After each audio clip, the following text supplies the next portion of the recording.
9 lawmakers have opted out as members of the Ondo State House of Assembly have commenced the process of removing the Deputy Governor Agbola Ajayi. In a letter addressed to the clerk of the Assembly, the 9 members say they do not want to be part of the process to impeach the Deputy Governor. Other members of the Assembly are currently deliberating in the Assembly on the allegation of gross misconduct against Mr. Ajayi. A latest report says the Ondo State House of Assembly has served a notice of impeachment to the Deputy Governor. 14 of the 26 members of the Assembly signed the notice a moment ago, while 9 voted against the decision, as we have been reporting. And let's shift focus now to the opposition PDP in Ondo State. Aaron, you have that story. Yes, as Okunomo Adebanji, PDP's youngest governorship aspirant in the state, joins us live. Adebanji will be discussing the need for youths in governance and the agitation by the southern region to govern Ondo State. And Mr. Adebanji, welcome to Newsday. And let's start it off. What do you make of the crisis currently rocking the state?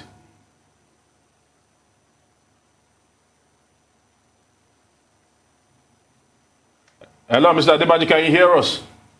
Yes, I can hear you now. Yes, I said, what do you make of the crisis currently rocking the state?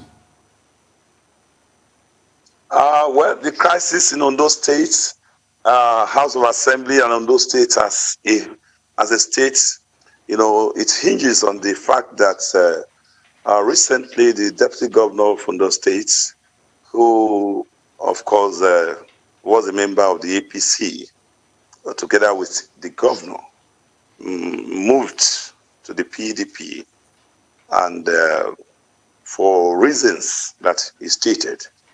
And after, you know, defecting to the PDP, since the very first day that the deputy governor, began the journey to PDP, we've heard that the house of the APC in Ondo State has been unsettled.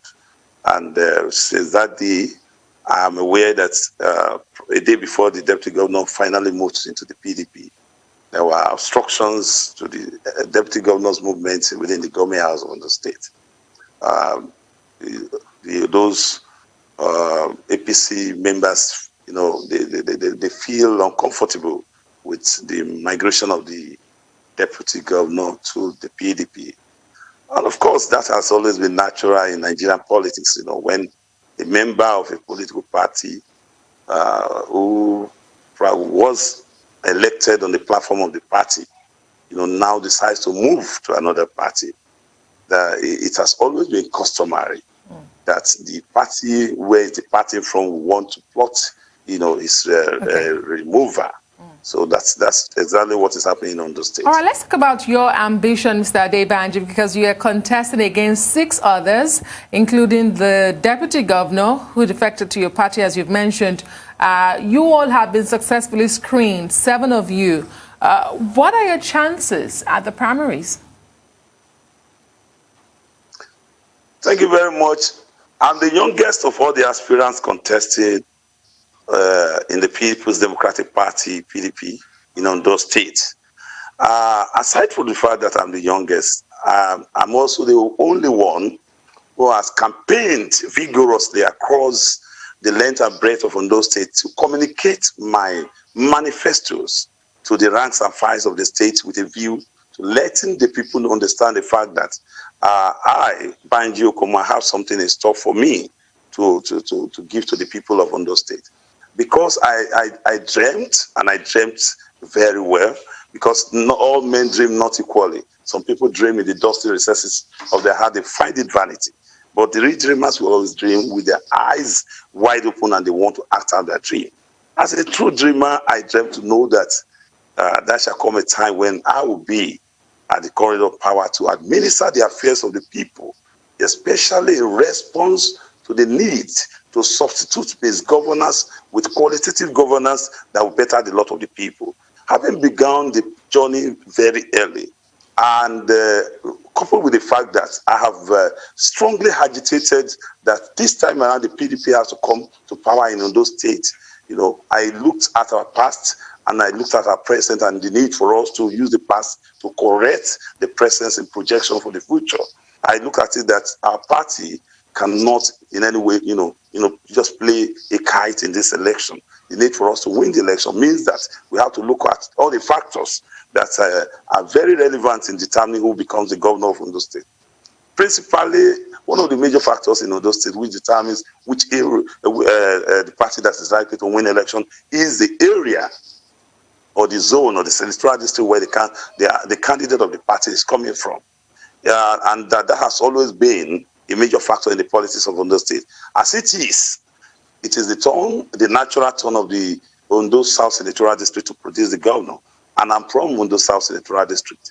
My ethnic nationality, which is larger, we are the second, the largest, ethnic nationalities in the southern senatorial district of Ondo State. And of course, we've never had opportunity to occupy any of the executive positions in Ondo State. And this is the reason why my campaign has been supported with our local factors, because from 1999 to date, the governorship of Ondo State has never been fixated or restricted to a particular district. All right, Mr. Banji. Mr. Banji, Adebanji, please, would you permit me to find out from you? Because just like we've seen play out in those states where the party delegates and also the elders in the party for the state are favoring a more likely a candidate that can probably wrestle power back into the PDP. Some are actually saying that the current deputy governor might be able to do that, although you are claiming that based on the principle of rotation that it might just be, it will favor you. But some are saying the party delegates and also the elders of the party are tilting towards the deputy governor. Does this bother you? And how do you intend to actually swing their thoughts and their favors towards you? Why I do not condemn the idea of the deputy governor coming into our party, let me sound this. That the office of the deputy governor and the paraphernalia of the office of the deputy governor are not comparable with the office of a governor. When we are talking of a governor, when the governor is migrating from his party to another party, he migrates with all the structures of the government to the party, adding a lot of benefits and potentials to the party that is joining. And the party, the people that the governor is coming to meet in the party, just like Obaseki moved into the PDP. He moved with the government, and he also moved with opportunities that were made available to members of the party to placate the people. This is not the same when we are talking of a deputy governor. A deputy governor only migrates into the party with, on his own. And it is not sufficient to say that a deputy governor would decamp into the PDP, therefore he should be given the ticket of the party. And besides, to become a governor in Ondo State is not the same thing as any other state. In Ondo State, before you can become a governor, a lot of tests will be carried out on your person, your integrity will be put in place, people will judge you by the content of your character, your characteristic behavior, your political history, and what you have to offer the people. You must communicate. The message must be made available to the people, to the understanding of the people. It is not sufficient to say, oh, I carry a title, you want to become a governor in Ondo State. Message to give to the people.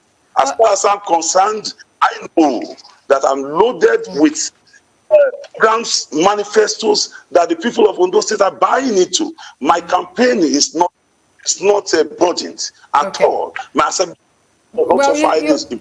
You seem to be looking at the bigger picture, which is okay, but you still have the hurdle to cross on July 22nd. That's the primaries of your party. You've talked about political zones playing a major role in politics, local politics in Nigeria.